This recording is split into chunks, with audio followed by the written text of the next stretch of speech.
my thoughts on The Walking Dead video game, Season 1. These videos are not reviews on games, but are instead my experiences with them. I only will do my thoughts on games that I posted on my channel, or games I plan on incorporating in the future that aren't out yet. Warning: because this game is so heavily story-based, and that it's an account of my own experiences, there will be a good level of spoilers. So let's begin. My wife and I are fans of The Walking Dead TV series, so when I heard that there was a video game out for it, and that it had gotten quite good reviews, I became interested, but not excited for it, so I let it go and kept it in the back of my mind as a game I'll want to get into sometime in the future. Well, in one of the Steam's September sales, I was able to get the game and its only DLC expansion for less than $10. I kept it on my Steam library without touching it for about a week, and decided to go on in blind and put it up as a Let's Play for my channel. Telltale Games is the development studio, and their aim seems to be interactive story first, gameplay second, and it's something that I applaud. Thankfully, The Walking Dead isn't their only ambition, since they are working on a Game of Thrones game, have several other story-based games under their belt already out now, and they have even expressed an interest in making a Star Wars game at some point in the future. The Walking Dead video game is released in 2 to 3 hour-long episodes with 5 in total. The first was released on April 24th, 2012 for the PC, and every month and a half to 2 months after, the other 4 episodes were released. The 5th episode was released on December 11th, 2012, so those who eagerly look forward to them had to wait a good amount of time between episodes for Season 1. Thankfully, I bought the full version after it was all out, and didn't have to wait for it. However, now that Season 2 is out, it's a different story. I have to wait just like everyone else did for Season 1 for more episodes. So no, because of how much I like the game, it really isn't that great to have to wait for 6 or more full months for the entire game to be released. 400 Days was the game's downloadable content that came out in July of 2013. In it, you played for 10 to 20 minutes as each of its 5 characters. No main characters were in 400 Days from the main game of Season 1, but there were a few side characters to be found. The intent of this DLC was to bridge the gap between Season 1 and 2. So what did I find when I started? Well, I found it a little difficult to stop playing in order to get it all out in proper half an hour to 50 or so minute chunks for my YouTube videos. My wife enjoyed watching it simultaneously with the television release of The Walking Dead Season 4, and I became hopelessly hooked on the storytelling of the game. But being as I am a bad news first type, and then the good news, let's start with what I didn't like. You okay? Yeah. You've opened up your wound. You're bleeding. Shit, it's gonna get infected. We've gotta get him inside. Clean him up. My main gripe with the game probably wouldn't be a typical complaint for players. Instead, it has to do with the low level of volume set by the game. With the background of a computer fan blazing away like a waterfall, and with my microphone not being close enough to my mouth to hear me clearly, I had in essence a bad Let's Play setup, and having the game volume max didn't help that much. Was it the game's fault? Not particularly, though I am wondering why the volume couldn't go any louder. To help me combat this, at some point in my Let's Play I enabled the option to have the subtitles shown, because during some points in my videos even I couldn't understand what everyone was saying. Another issue I had was that there was actually less of a choice in the game than is easily realized. The game provides more of an illusion of choice than an actual meaningful choices that matter all throughout. There were times when you chose who to save and who to abandon, and those characters do live on for a time. Between that and who to support for their decisions, or your own character's decisions that have you decide between 2 opposing viewpoints other characters have, on the whole, the train is going to reach its predestined station, no matter who is along for the ride. Despite this, I fell for the trick, and even when playing the first episode of Season 2, and was fully aware of it, I couldn't help but be absorbed into feeling that I was in fact making all the important decisions and driving the train. Regardless of the illusion, every choice you make will be referenced by other characters if it goes for or against their viewpoint, so in reality, while you may not be the train conductor, you certainly will get credit for being so. Something that was minor and probably had a very small impact on the game was that when you make your dialogue choices, you have a limited amount of time to choose. There is a timer bar that gets smaller underneath until it disappears, and then your chance to say something is gone. This is fine so long as you have enough time to read the choices, and about 99% of all the choices give you that. However, there were a few that didn't even give me a chance. I realize that some go faster because of the need to make quick decisions, but when I don't even know what they all are, well, that's not really something that works now, is it?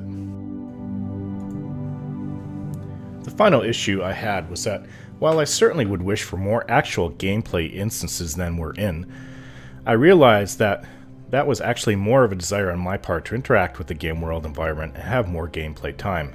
While going in blind in a Let's Play allowed the game to be spaced out more for myself, I actually think it would be a rather short game if I played it in large chunks at a time, without worrying about commenting and capturing it on fraps.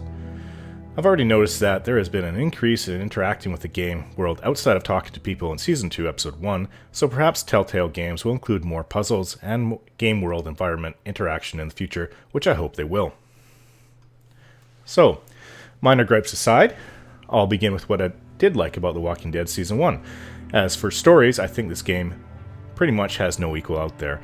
It was a breath of fresh air to begin a new game without knowing anything more about it other than what I brought with me from the television series. The game takes place in the same state as the TV series, which is in Georgia, yet there is very little connecting the two together. Thank God you're okay. I was worried it'd be bad here, too. Been quiet as usual the past couple days. Reckon down the way thinks his mare's gone lame, but that ain't nothing new. You meet one character, Herschel Green, early on, but unfortunately tragedy has you leave shortly after. He actually became one of my favorite characters in the Walking Dead TV series. And I gotta do this. I respect that. You guys be safe. After that, you get added to a group that has Glenn in it, but he doesn't remain with you for too long, and he heads out to join with his friends in Atlanta. Who those are, he never says. So other than that, no. The main character never does meet and hook up with Rick's group. So who is the main character?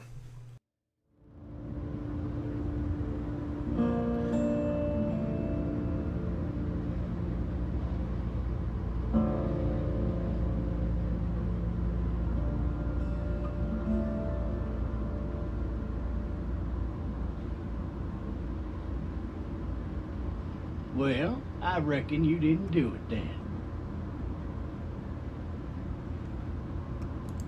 You know what they say about reckoning? His name is Lee Everett, and when the game begins, he has already been through a trial and found guilty of murder. You start out with him in the back of a police car on the way to prison. Fortunate or not, events happen that steer you away from a life of incarceration. Now, I found all the voice acting in the game to be superb, and the writing as well. There really is only two main characters of particular focus in the game, yourself as Lee, and then the person you take in shortly after your escape from the police car. Screamed 2 nights ago. Maybe one of the monsters got her. 2 nights ago? Yeah, that's probably what happened. You've been all by yourself through this? Yeah, I want my parents to come home now. Now, here she is. She's not your character, but she certainly is the main focus for your character. Meet Clementine. She's 8 years old and alone when Lee enters her house. There are no others around to help her, so what do? I think nearly everyone in that situation would feel the same way. You offer to help her find her parents. This involves you all the more so since, realistically, you have no home to return to anyway. And that is the main theme of the game. You become an adoptive father and teach Clementine how to survive, and how to deal with people in this post-apocalyptic, zombie-infested world. Alongside that, you try to keep everyone in your group alive. It's a very harsh world, and I found it all the more so from the TV series since you have a much more vested interest because you actually interact in this world.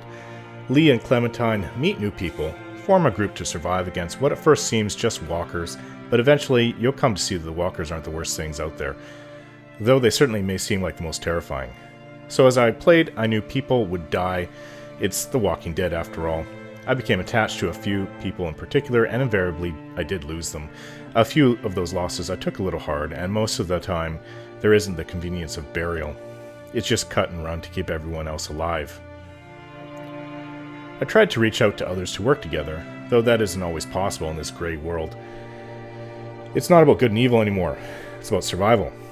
And every character you interact with has varying degrees of just how far they will go for their own survival versus everyone else. In the end, I really came to like my character, Lee, at least in the way I controlled him. I played it like how I would if I really was him, and I did my best to do the right thing all the time. However, when I encounter people that cross a certain line, cannibalism especially, I showed them no mercy. That's just me, and apparently when the game showed the percentage of choices in critical moments, most people did show mercy, which surprised me. One unique situation that arose within me after I had finished the main game was that I became very guarded inside. Meaning that when it came to others outside of my group, I not only couldn't care about them, and if they were any kind of threat, I wanted them eliminated.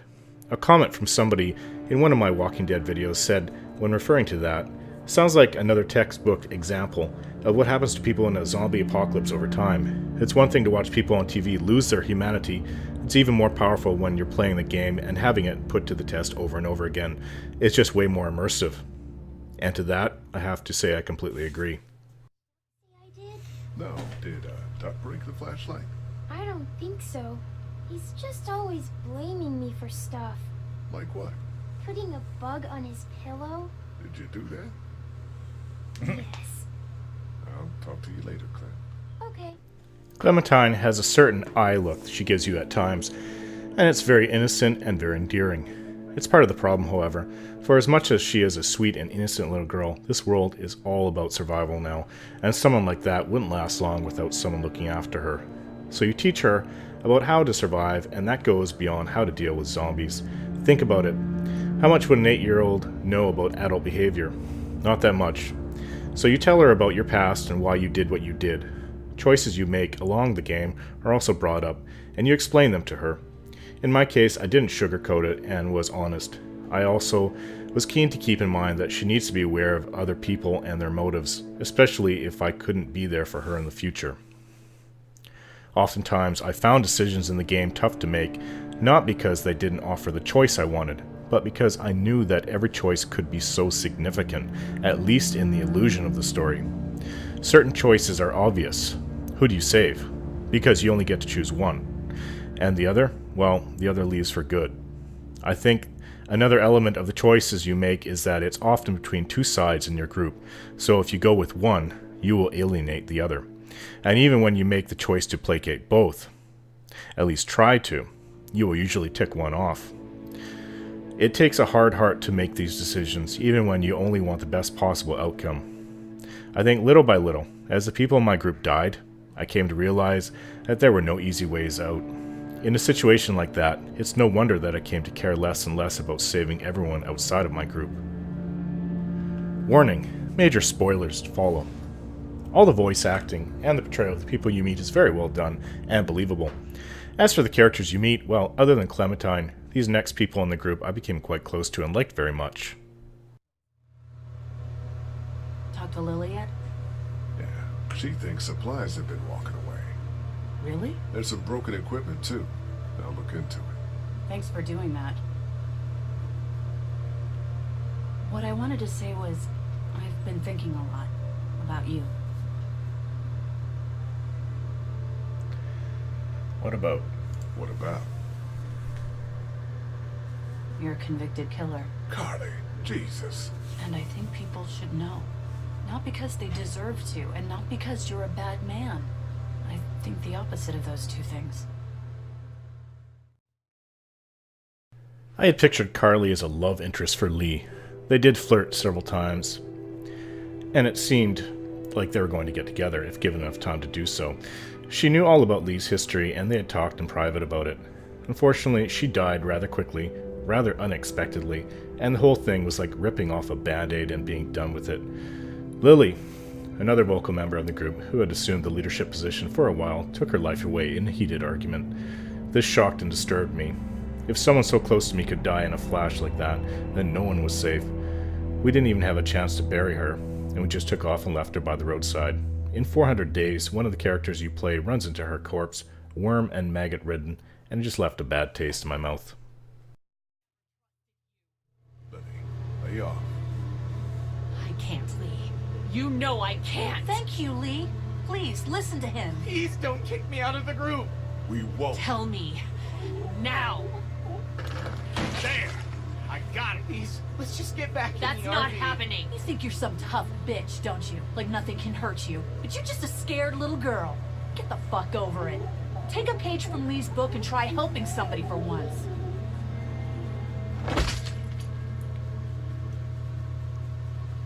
Now, what This the ain't fuck's good. the problem? Oh.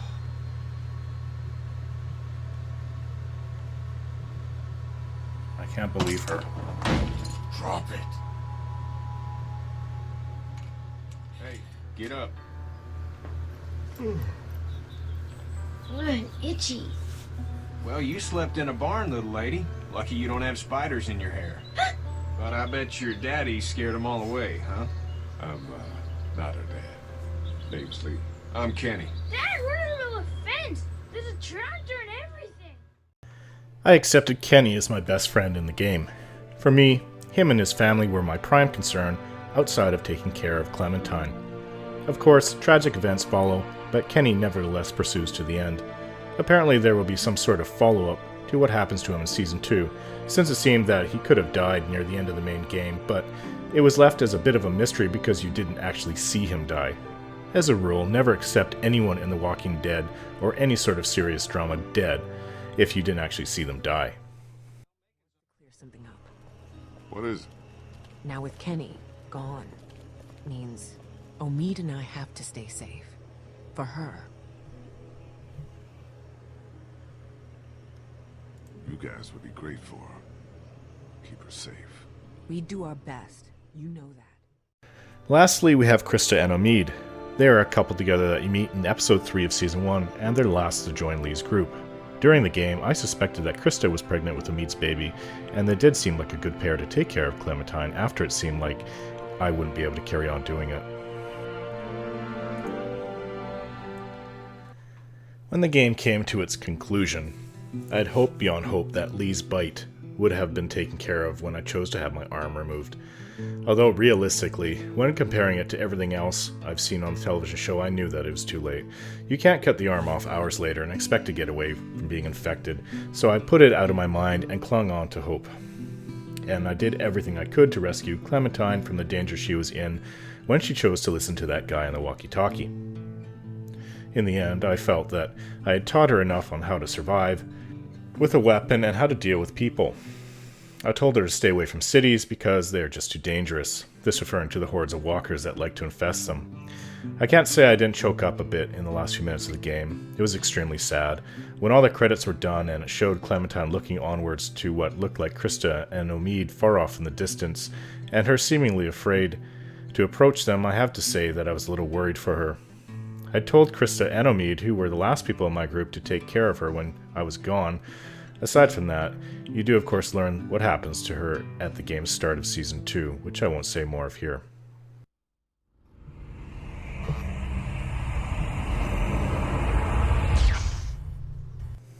As for 400 Days, well, the stories seemed to go very fast, and for the most part I was left wondering what exactly happened to these people afterwards. Oftentimes, you really have to make decisions on the fly, and I made a few mistakes that I would have chosen differently if given them again. I didn't mind the addition of the 5 new quick stories. However, I really wish the DLC was at least twice as long, as it just seems so short. I really have no idea what will happen to all these people in Season 2, because apparently they're all supposed to be in it as well. So far, as of Episode 1, Season 2, none of them have made an appearance. I like some of the characters, but it just went by too fast to really be comfortable with them. I did like the tension, since each story has you make difficult decisions, often under attack from walkers or other people. There was one psychopath in particular that got away and took part in 2 of the character stories directly and indirectly in a third where people wonder where all the blood had come from. When it comes down to it, The Walking Dead Season 1 was one heck of an experience for myself. It was a fantastic game, and I would definitely recommend it to anyone. A word of warning, however. I read before I started my blind Let's Play that if you like children, then this won't be an easy game. I have to agree with that, since you lose so many people, and not all of them are adults. It was a little bit difficult at times, but I believed I would have the strength to get through it, and I found out that I did, though it wasn't easy.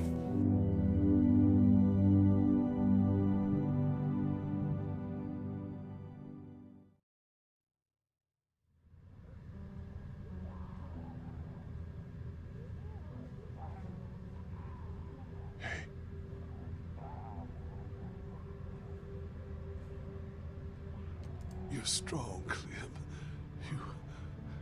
You can do anything. But I'm little. Doesn't mean nothing.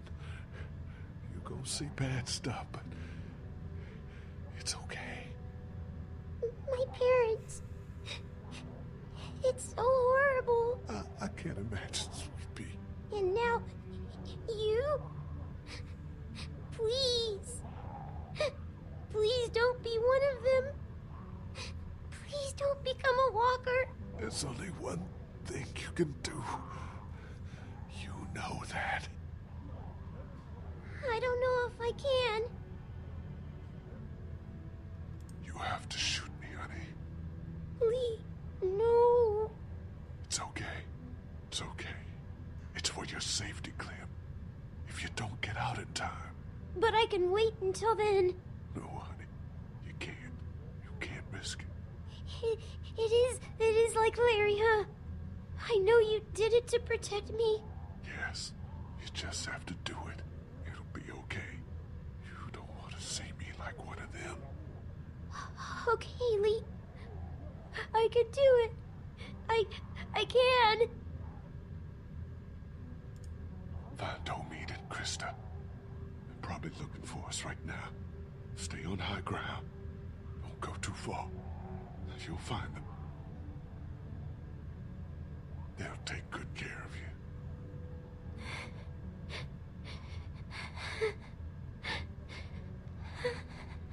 And Clem. Stay away from the cities. Definitely. They're just not worth the risk. And also,